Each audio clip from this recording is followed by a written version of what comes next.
প্রিয় দর্শক, ভিডিওতে যেই পরিস্থিতি, যে আর্মি মোতায়েনের যে অবস্থাটি, যে এলাকাটি, সেটি প্রথম আলো কার্যালয়ের সামনে বর্তমানের এই যে রোববার 24 নভেম্বর 2024 সালের সন্ধ্যার পরের অবস্থা। সেনাবাহিনী মোতায়েন করা হয়েছে বিক্ষুব্ধ জনগণকে, যারা প্রথম আলো কার্যালয় বন্ধ করতে এসেছিল, যে কার্যালয় ভাঙচুর করতে এসেছিল, সেখানে তাদের সাথে কিন্তু দফায় দফায় সংঘর্ষ হয়েছে। এই পরিস্থিতি বিরাজ করেছে। এই উস্কানি যে দেওয়া হয়েছে দীর্ঘদিন ধরে দেশের বাইরে বসে সাংবাদিক ইলিয়াস হোসেন এবং পিনাকি ভট্টাচার্য এবং জনগণকে খেপিয়ে তুলেছে, তারই প্রেক্ষিতে কিন্তু এই পরিস্থিতি তৈরি হয়েছে। মানুষকে মূলত এই জায়গাতে প্রবেশ করতে দেওয়া হচ্ছে না, এবং গণমাধ্যম কর্মী ছাড়া এবং কারণ বাজার এলাকার যে ব্যবসায়ীরা রয়েছে তারাই মূলত এই জায়গাতে রয়েছে। যে প্রথম আলোর অফিসটি ঠিক কারণ বাজারের এই সড়কটিতে, যে সড়কটি মূলত মেট্রো রেলের স্টেশনের ঠিক পাশে সড়ক, এবং কারণ বাজার একটি গুরুত্বপূর্ণ যা কিনা বৃহত্তর পাইকারি আড়তদার।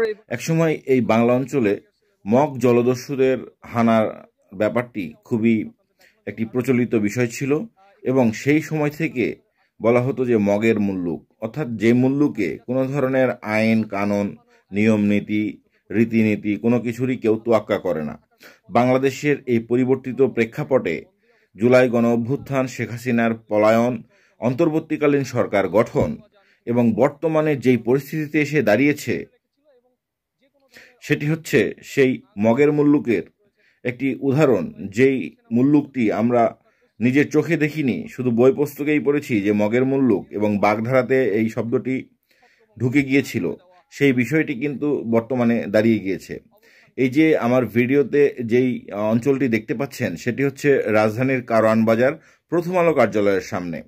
প্রথম আলোর কার্যালয়ের সামনে এই যে 24 নভেম্বর 2024 এই রোববার সন্ধ্যার আগে এখানে কিন্তু উত্তেজিত জনতা, আপনারা জানেন যে আমার এই চ্যানেলে কিন্তু সেই বিষয়ে একটি ভিডিও আমি আগেই দিয়েছিলাম যে কেন এই পরিস্থিতি তৈরি হয়েছে। এই যে ঘৃণার রাজনীতি, ঘৃণা উৎপাদন, ঘৃণার অর্থনীতি, সব বিষয়ের ভিডিও কিন্তু আমি আমার চ্যানেলে দিয়েছি। তো সেই জনগণকে শেষ পর্যন্ত দাঁড় করিয়ে দিয়েছে এই দেশের সর্বাধিক জনপ্রিয় পত্রিকা প্রথম আলো এবং ডেইলি স্টারের বিরুদ্ধে কিছু কন্টেন্ট ক্রিয়েটর, যারা দেশের বাইরে রয়েছেন এবং যারা এই যে এর আগের যে স্বৈরাচারী শাসন শেখ হাসিনার, বিশেষ করে 14 সালের 5 জানুয়ারির ভোটারবিহীন নির্বাচন, এবং এরপরে 18 সালের রাতের নির্বাচন, এবং 24-এর 7 জানুয়ারির গায়ের জোরের নির্বাচন, এই সব কিছুর বিরুদ্ধে এই কন্টেন্ট ক্রিয়েটর, বিশেষ করে পিনাকি ভট্টাচার্য এবং ইলিয়াস হোসেন, এদের কিন্তু অবদান রয়েছে। তার মানে এই নয় যে এই যে পরিবর্তিত প্রেক্ষাপটে দেশটাকে দেশের বাইরে থেকে একটি মগের মুল্লুকে পরিণত করবে। এই ধরনের অবস্থা বাংলাদেশের জনগণ এর আগে কখনো দেখেছে বলে আমি আমার এই যে 17 বছরের টেলিভিশন সাংবাদিকতার অভিজ্ঞতাতে কখনো দেখি নাই। যে যার মতো করে যেভাবে পারে তাদের নিজস্ব মানে অরাজকতা তৈরি করছে, এবং এই যে যেই নতুন বাংলাদেশের স্বপ্নে বাংলাদেশের বেশিরভাগ মানুষই রাজপথে একত্রিত হয়েছিল, একই ছাতার নিচে দাঁড়িয়েছিল, এবং এই যেই দাবির প্রতি জনমত গঠনে এই ধরনের কন্টেন্ট ক্রিয়েটর পিনাকি ভট্টাচার্য এবং ইলিয়াস হোসেনদের ভূমিকা রয়েছে, তারাই এই শেষ পর্যন্ত এই দেশটিকে মগের মুল্লুকে পরিণত করার একটি সুদূর প্রসারী পরিকল্পনা নিয়েছে বলে আপাতদৃষ্টিতে মনে হচ্ছে। মানুষ কি জন্য একত্রিত হয়েছিল? এই আগের স্বৈরাচার ফ্যাসিস্ট রেজিম যে বলা হচ্ছে শেখ হাসিনাকে, সেই সময় কেন মানুষ এত পরিমাণে বিক্ষুব্ধ হয়েছিল সেই সরকারের প্রতি? সেই তার একটি প্রধান অনুষঙ্গ ছিল যে মত প্রকাশের যে স্বাধীনতার যে বিষয়টি, সেটি একদমই কিন্তু পুরাই দমড়ে মুচড়ে একদমই সংকুচিত করে ফেলেছিল। বিশেষ করে মানুষের কথা বলার কোনো স্পেস ছিল না। অনেকেই কথা বলে জেল জুলুম নির্যাতন সহ্য করেছে। বিএনপির মতো দলের মানুষজন তাদের যে সাংবিধানিক সভা সমিতি করার, যে র্যালি করার বা সমাবেশ করার অধিকার, সেটিকেও কিন্তু তারা বৃদ্ধাঙ্গুলি দেখিয়ে তাকে কিন্তু নির্বাসনে পাঠিয়েছিল। তারপরেও কিন্তু রাজপথে দলটি ছিল। এবং এই যে জুলাই গণ অভ্যুত্থান, কোটা বিরোধী আন্দোলনের উপর ভর করে যে অভ্যুত্থান হয়ে গেল, তার মানে এই দেশটাকে কিন্তু মগের মুল্লুকে পরিণত করার জন্য বা মত প্রকাশের যে স্বাধীনতা আমাদের ছিল না, সেটিকে আসলে এই ধরনের এই পরিস্থিতি তো তৈরি করার জন্য মানুষ বিপ্লব করেনি বা মানুষ অভ্যুত্থান করেনি, মানুষ রাজপথে নেমেছিল মানুষের এই যে গণমাধ্যমের মতো যে সংকুচিত গণমাধ্যম সেটিকে প্রসারিত করার স্বপ্নই মানুষের মনের ভিতরে লালন করেছিল। কিন্তু এই যে পরিস্থিতি দেখা যাচ্ছে, আমি আমার দীর্ঘ সাংবাদিকতার অভিজ্ঞতা, এর আগে ফখরুদ্দিন মঈনুদ্দিনের যে সরকার জরুরি অবস্থা ছিল, যে 2006 পরবর্তী যে সরকার বলা হচ্ছে, এবং যেই দোষ দিচ্ছে পিনাকি ভট্টাচার্য এবং ইলিয়াস হোসেন, যে ওই সময় ষড়যন্ত্রকারী হিসেবে প্রথম আলো ডেইলি স্টার ছিল, সেই সময়ও কিন্তু মত প্রকাশের স্বাধীনতা, এই যে পত্রিকা অফিসের সামনে মানুষজন জড়ো হয়ে হট্টগোল করবে, বিশৃঙ্খলা করবে, তাদেরকে জলকামান, কাঁদুনে গ্যাস, সেনাবাহিনী মোতায়েন করে, পুলিশ বাহিনী দিয়ে হচ্ছে না, সেহেতু সেনাবাহিনী মোতায়েন করার মতো অবস্থা কিন্তু দেশের ইতিহাসে নেই।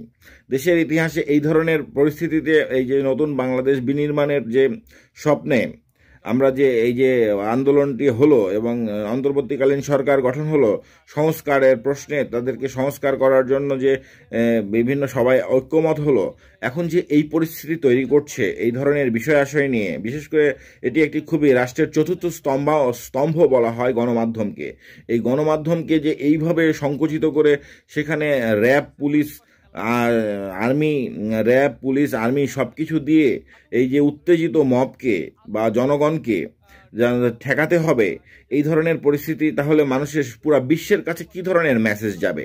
আপনারা একটু আমি আমার এই যে ক্ষুদ্র জ্ঞানে আপনাদেরকে একটু ভাবার অনুরোধ করছি, যে সারা বিশ্বের কাছে এই যে প্রথম আলো ডেইলি স্টার, এটা প্রতিষ্ঠান হিসেবে বাংলাদেশের সাংবাদিকতা জগতে সবচেয়ে শক্তিশালী মাধ্যম এবং বিশ্বব্যাপী যাদের জনপ্রিয়তা রয়েছে, পরিচিতি রয়েছে, এই পত্রিকা অফিসের সামনে বাংলাদেশের উচ্ছৃঙ্খল জনগণ, যাদেরকে উস্কানি দিয়েছে পিনাকি ভট্টাচার্য এবং ইলিয়াস হোসেনের মতো মানুষ, এবং তারা যে এই যে একত্রিত হয়ে এই জনগণকে উস্কানি দিয়ে এই পত্রিকা অফিসের সামনে এভাবে দাঁড় করিয়ে দিচ্ছে, এবং আইন শৃঙ্খলা রক্ষাকারী বাহিনী দিয়েও তাদেরকে নিবৃত্ত করতে বেগ পেতে হচ্ছে, এই যে বিশ্বের কাছে কি মেসেজ যাবে?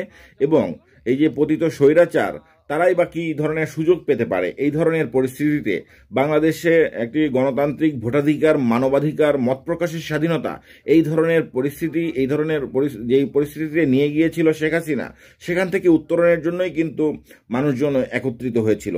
মানুষজন একত্রিত এই যে পত্রিকা অফিসের বাংলাদেশের এই যে বিশৃঙ্খল পরিস্থিতি, অরাজকতাময় একটি অবস্থা, যেখান থেকে এখনো কোনো ধরনের দলীয় কোনো রাজনীতির দলের হাতে ক্ষমতা যায়নি, অন্তর্বর্তীকালীন একটি সরকার গঠন করা হয়েছে, তারা কিভাবে এই ধরনের পরিস্থিতি মোকাবেলা করতে পারে বা বহির্বিশ্বের কাছে, সারা বিশ্বের কাছে কি মেসেজ যেতে পারে? যে বাংলাদেশের সবচেয়ে জনপ্রিয় পত্রিকা, যে পত্রিকাটি শেষ পর্যন্ত শেখ হাসিনার শেষ দিন পর্যন্ত গণভবনে নিষিদ্ধ ছিল, যারা ক্ষমতাকে প্রশ্ন করে গিয়েছে বিভিন্ন কৌশল অবলম্বন করে, তাদেরকে বিভিন্ন অজুহাতে বিভিন্ন ধরনের অভিযোগ তার উপরে এনে ধর্মীয় গোষ্ঠীকে তাদের উপরে উস্কে দিয়ে এই পরিস্থিতি তৈরির ফলাফল কখনোই শুভ হবে না। আপনারা আবার চিন্তা করুন যে গণমাধ্যম এবং গণমাধ্যমের মধ্যে সর্বাধিক প্রচারিত সবচেয়ে জনপ্রিয় পত্রিকাগুলো, তাদেরকে যদি এই পরিস্থিতিতে নিয়ে যায়, তার ফলাফল কি হতে পারে?